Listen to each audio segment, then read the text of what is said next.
In this video, I'm going to cover how to prevent razor burn. So razor burn is a problem that lots of men and women have that often causes them to look to different types of shaving methods and different shaving creams, soaps, everything to help prevent it, because it can be very irritating, and if it's on your face, it's very public, and a lot of men really don't like that. I know that I used to get terrible razor burn around my neckline here, especially I wear collared shirts at work, and it'd rub on there, and I really hated that. So first of all, we're going to cover what is razor burn. So razor burn is caused when you are shaving too close to the skin, either like a dull blade. There's lots of different causes. I'll cover that in the next section about how to prevent it. But basically the top layer of skin is getting shaved off. So then it gets irritated, it can even get infected, and this can last from a few hours to even up to a few days. So aside from razor burn, there's also something called razor bumps, or those are just basically ingrown hairs. And so what happens is that the hair gets cut under the skin line, and then when it's trying to grow out of its hair follicle, for some reason it can't, if it's inflamed with razor burn, something like that. So instead of growing out, here's the hair growing out, skin line, it just starts curling around in here, and it gets caught in there, and then that can get infected, and then that's something that you'll need to open up or just wait for it to clear up, and those can also be very irritating. So here's my recommendations about how to prevent razor burn. First cause of razor burn, at least for me, it was shaving with a cartridge razor. A cartridge razor is, aside from being very expensive, it locks in there the angle you're shaving at. You can't change the angle of those blades in the cartridge. Those will always have the same angle with your skin, and all people have a different angle that works best for their skin. Aside from that, a cartridge razor works on a principle called hysteresis. So what happens is that, because you have this line of multiple blades in there, the multiple blade cartridge, and the first blade shaves off, and the second blade can come in and kind of grab that hair stubble and pull it up like this.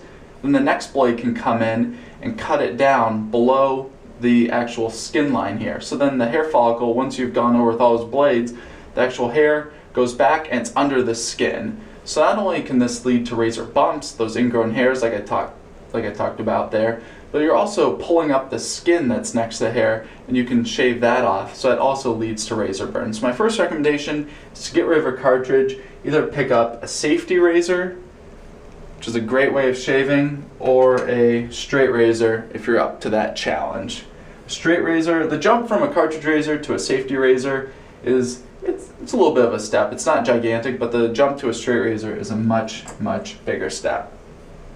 My second recommendation is to get a really good shaving cream or soap, and to get a shaving brush. So a nice lather that you can produce with a shaving brush and a cream or soap really adds to the overall quality of the shave. It's a really nice dense lather that serves as protection between the blade and your skin, and adds slickness to your skin, so that blade can just go right over and it's not catching on your skin, it'll just glide right over, which will help prevent razor burn. Next recommendation is to shave with a sharp blade. I know when I was shaving with a cartridge razor, these are so expensive that I'd want to get every single last shave out of that cartridge that I possibly could, because they're so expensive to replace. So I'd be shaving with a dull blade, which is a great way to get razor burn. Nice thing about a safety razor is that these blades, you can get them 10 to 25 cents a pop, which is nothing. So even if you replace it every single day, you're still going to be saving a lot of money over a cartridge razor. With a straight razor, if you're sharpening it yourself, you buy one blade and you have that blade for the rest of your life. My next recommendation is to shave with no pressure. If you're putting pressure, even with a cartridge razor, on your skin, if you're pressing down, you're pressing that blade into your skin and just asking that blade to shave off your top layer of skin, which is going to give you razor burn. So shave with really light pressure. If you're using any type, straight razor, safety razor, cartridge, just set that razor on your skin and just let its weight take itself down over your skin. If you're pressing in there, that's going to be a problem. So just let it sit on there where it wants to sit and just shave with that pressure. Also, you need to shave in the direction of your hair growth. So if you're getting a lot of ingrown hairs and razor burn, that can be due to shaving against the grain. So all hair, all facial hair, actually I think all body hair, grows in a certain direction, and that's the grain. So here, if they're growing like this is the direction of the grain of your hair. So you can shave either down with the direction of grain, so it's called a with the grain pass. You can go cross grain, or you can go against the grain.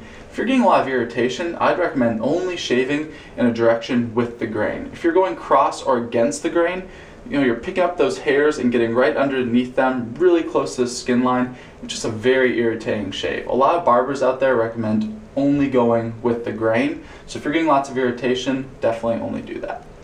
My last recommendation is to use a good astringent when you're done shaving. So even if you've had an irritating shave, you need to clean off your skin, and you want to really close down the pores so that they do not get infected. You also want to clean off any bacteria that might be on your skin so you don't get an infection. And you can do it with an astringent. You can either use alum. Let me grab my alum block. Here's the block of alum I use. This is just a mineral salt that you can wet and rub over your face, or use a good aftershave. This is one that I happen to like.